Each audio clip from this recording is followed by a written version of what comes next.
Hey everyone, and welcome to our deep dive. Glad to be here. Today we're going to be really diving deep into the race for AI supremacy. Yeah. We've got Parmy Olson's book, Supremacy, hmm AI, ChatGPT, and the race that will change the world. That's a good one. We're going to be uncovering how this competition between, well, a couple of key players, but really, I guess, a lot more, is shaping the future of AI. Yeah, how it's impacting our lives. Yeah, definitely. I mean, it's interesting how this race is often portrayed as like a modern phenomenon, like it Mm, just kind of came out of nowhere. right. But Olson's book really reveals the seeds were sown decades ago. Mm, Like there are surprising connections between early tech experiences like AOL chat rooms right. and the ambitions of individuals like Sam Altman, who's Yeah. really the driving force behind OpenAI. Yeah, that's one of the really cool things about this book is that we get to go way back and see how all this started. Yeah. Altman's journey, right? Yeah. Like he created that social mapping app, Looped, and then from there, he went to lead Y Combinator. Huge. And she just shows the entrepreneurial spirit of Silicon Valley. Right. But what's interesting is like, even early on, his decision to shut down Loop's creep factor, as they called it, Uh-huh. showed this real concern for ethical implications. Yeah. And it makes you wonder how those values played out Right. as OpenAI evolved. Yeah. That's Became okay. this, well, we'll get into it. Yeah, for sure. But, it really contrasts with Demis Hassabis, Right. the mind behind DeepMind. Totally different. He was really fascinated with AI because he really wanted to understand consciousness itself. Yeah. And so his journey, right, from childhood chess prodigy Right. to developing the video game theme park Yeah. shows this deep interest in the potential of AI to unlock the secrets of the human mind.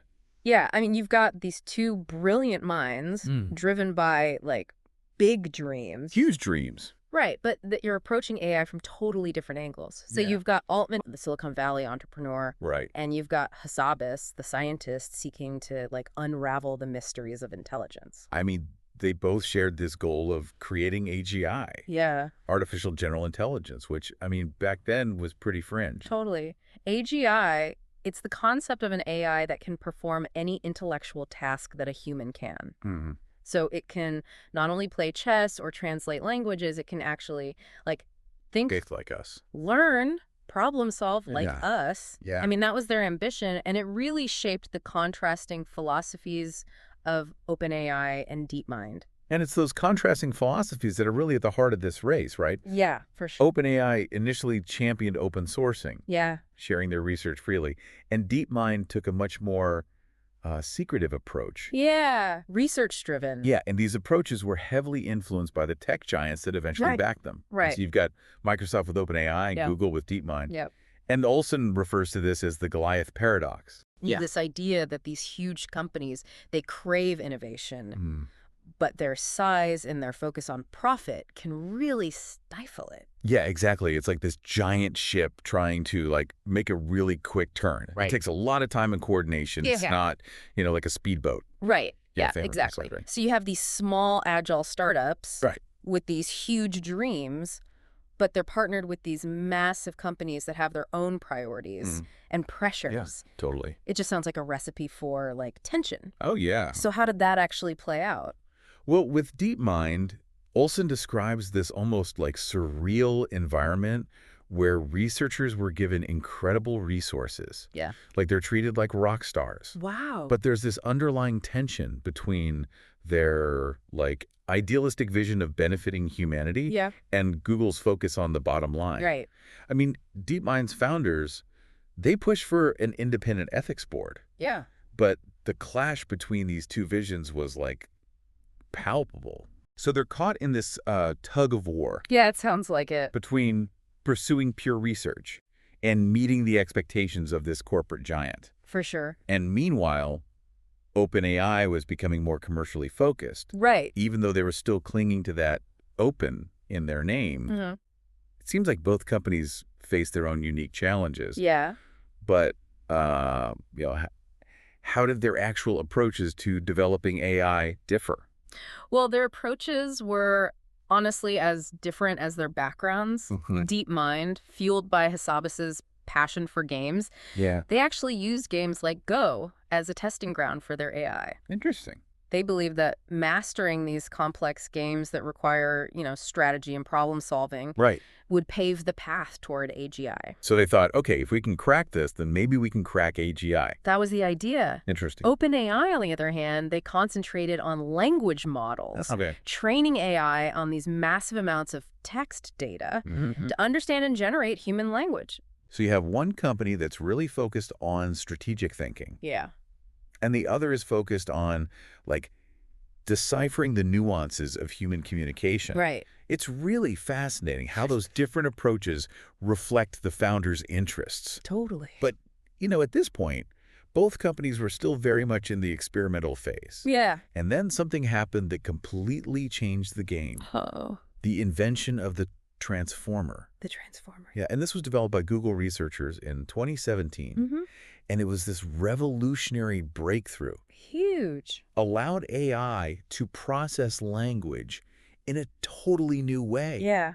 Opening up possibilities that were previously unimaginable. That's a big deal. It really was. Sure. So then why didn't Google just, run away with the AI crown Right. You'd think. if they invented it? Yeah, well, that's where the story gets interesting. Olson reveals that Google, they're known for being cautious. They're Yeah. focused on their core search business. And they really hesitated to fully unleash the Transformer's potential. Oh, wow. They were aware of the risks, particularly the potential disruption to their, very lucrative search engine. So while Google was being cautious, OpenAI saw their opportunity.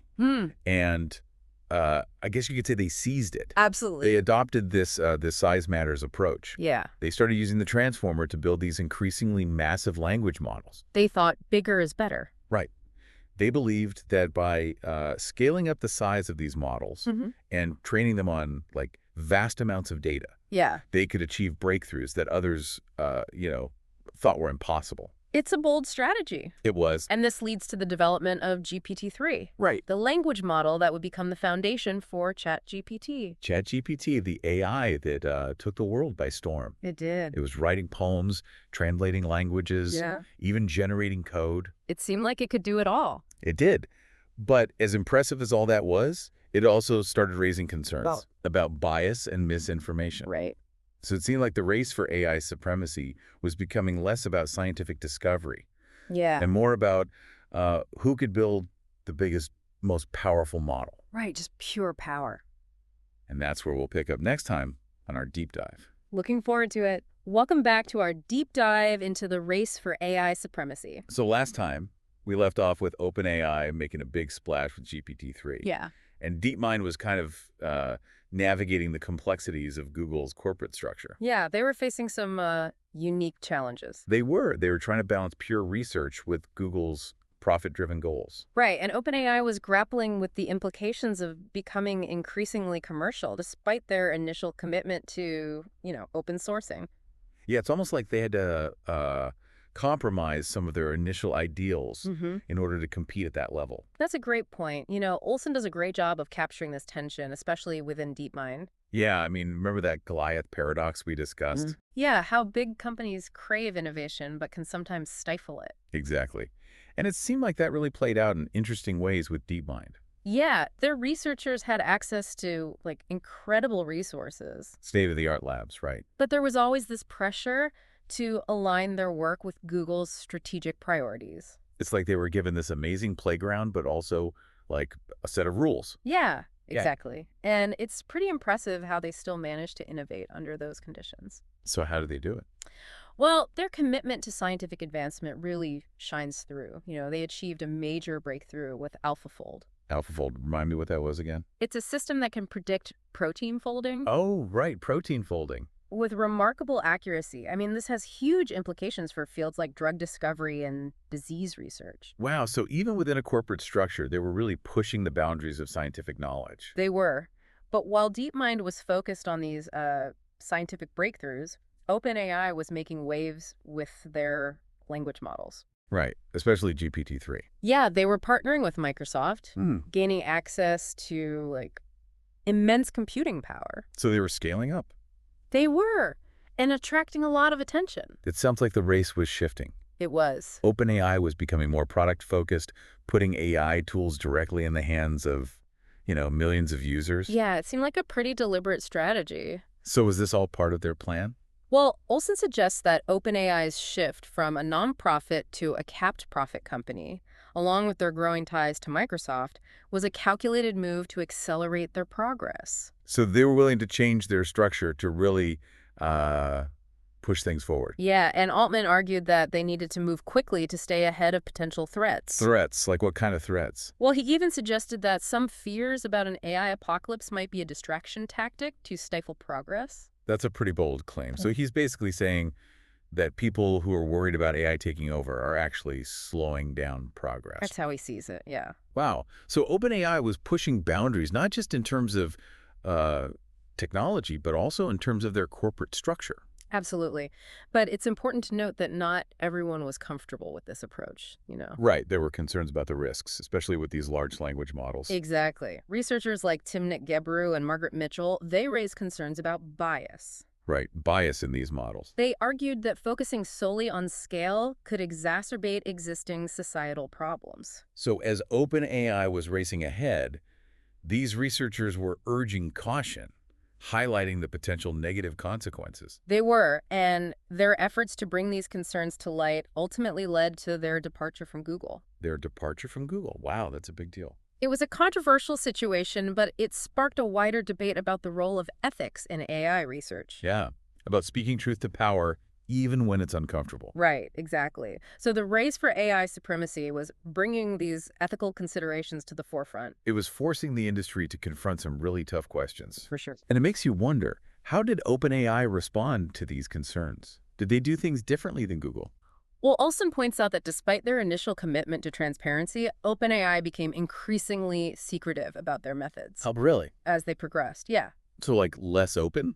They argued that releasing details about their training data could be dangerous. Dangerous. How so? Well, they said it could enable others to replicate their models and potentially misuse them. So they were worried about, like, bad actors getting their hands on this powerful technology. Exactly. And it's interesting because it's a similar argument to what Google used to justify keeping LaMDA under wraps. LaMDA, that was their chatbot, right? Yeah, the one that engineer claimed was sentient. Oh, right. I remember that. It was a whole It thing. was. But it really raises questions about the balance between safety and transparency. Right, like how do you make sure this technology is being used for good while also being open about how it works? It's a tough question, no easy answers.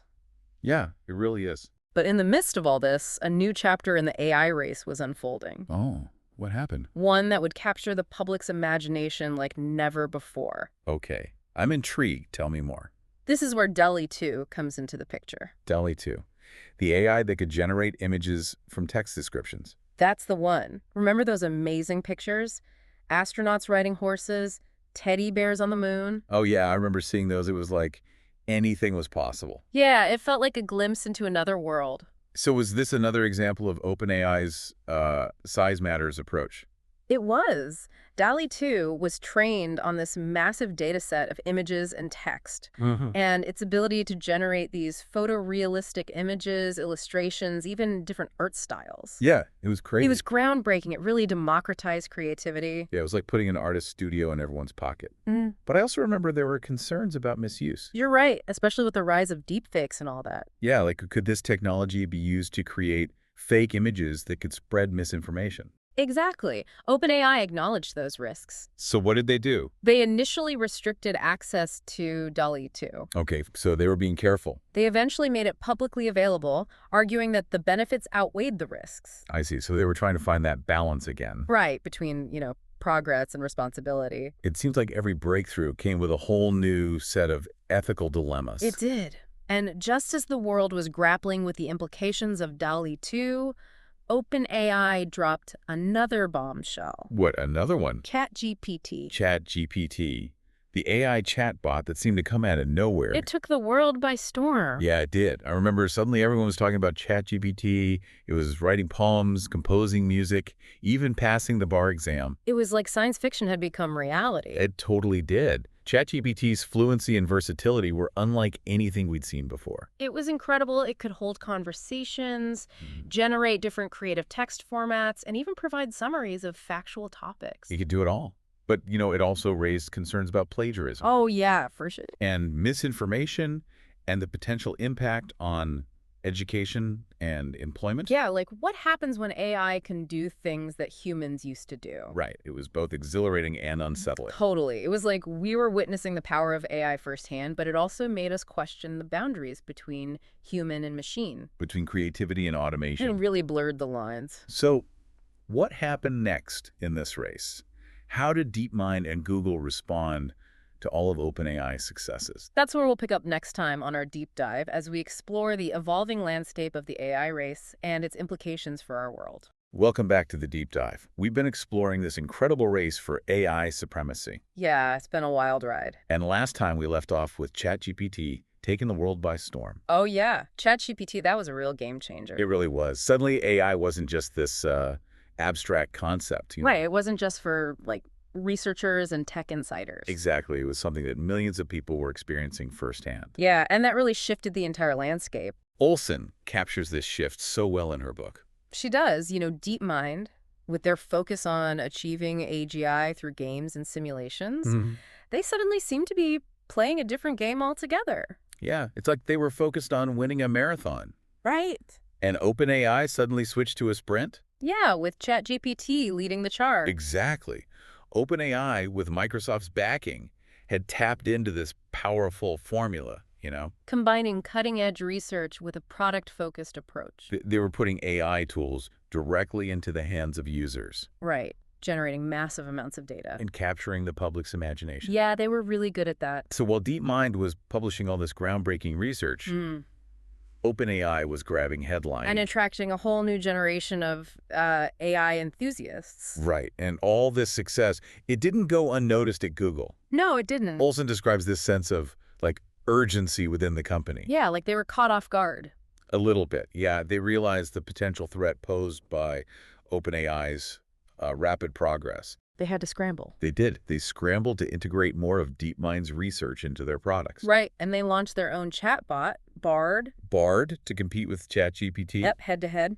But Bard didn't quite have the same impact, did it? Well, I mean, it had a pretty rocky launch. It did. I remember it making some embarrassing mistakes early on. Oh, yeah, those were not great. Not Google's finest moment. Olson attributes this partly to Google's, inherent caution. Right, their fear of damaging the reputation. They were playing catch-up. Yeah, and it showed. Meanwhile, OpenAI was forging ahead, They were on a roll. releasing GPT-4, an even more powerful language model. And integrating it into products like Microsoft's Bing search engine. That was a big deal. It was.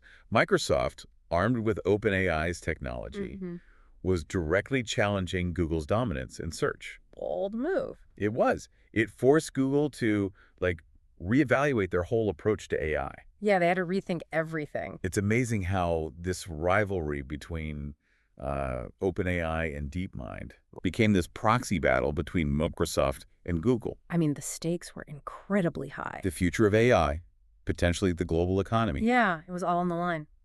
So what happened? Did Microsoft manage to unseat Google? Well, Olson's book really highlights the resilience of these tech giants, Right, they're not going down without a fight. Exactly. Google, with its vast resources and, deep understanding of search, Yeah. they fought back. They poured billions into AI research and development. They did. By the end of 2023, they had launched their own suite of AI-powered tools. Including Gemini, right? Gemini, their multimodal AI system. That could rival GPT-4, It was a back-and-forth battle of innovation. like a heavyweight fight.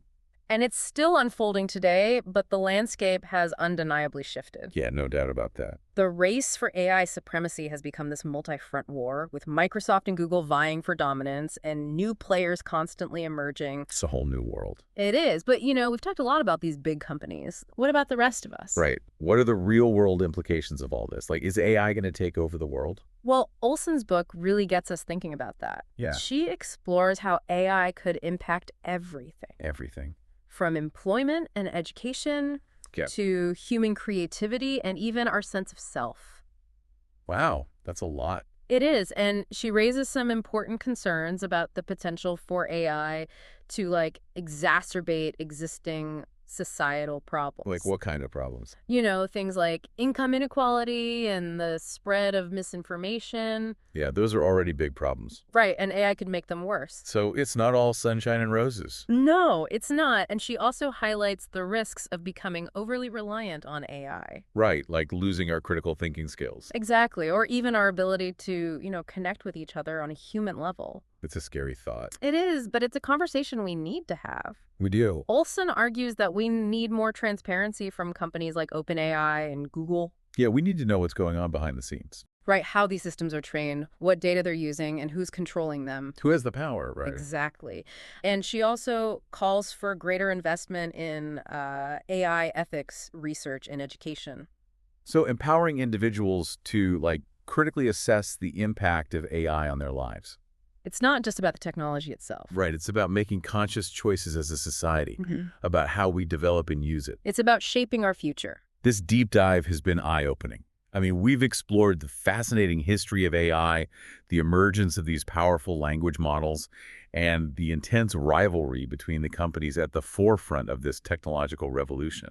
And like Olson's book so compellingly demonstrates, this race is far from over. Yeah, it feels like it's just getting started. The story of AI is still being written, and the choices we make today will determine the course of that story for generations to come. That's a powerful message to leave our listeners with. It is, and we all have a role to play in shaping that future. So to everyone tuning in, remember to stay informed, ask questions, and engage in this crucial conversation about the future of AI. It's a future we all have a stake in. Thanks for joining us on this deep dive into the race for AI supremacy. Until next time, stay curious.